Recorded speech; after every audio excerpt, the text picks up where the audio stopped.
Welcome to the Tech Egg. Don't get scrambled. Enjoy the video. You start by opening Settings. This is where iPad text behavior lives. Tap General, then Keyboard to access autocorrect controls.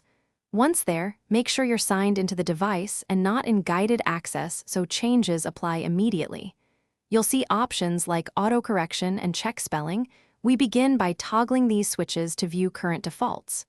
Do this now, because the visible settings determine which next steps are available and why some suggestions may appear or disappear.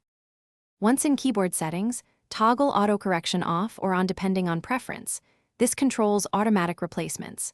Then adjust check spelling to see underlines without automatic fixes, useful if you want manual control. If you need custom fixes, tap text replacement to add a phrase and shortcut. This teaches the iPad preferred words. Make sure to close and reopen apps like Mail or Notes so the new settings take effect right away, because some apps cache keyboard behavior. To finish, review and fine-tune, go to Settings General Reset and choose Reset Keyboard Dictionary if the keyboard keeps wrong suggestions. This erases learned words. Also check for an iPad OS update under Software Update, since fixes often land there.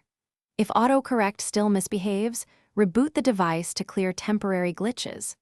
One key troubleshooting tip: if problems persist after these steps, reinstalling the app or contacting Apple support will identify.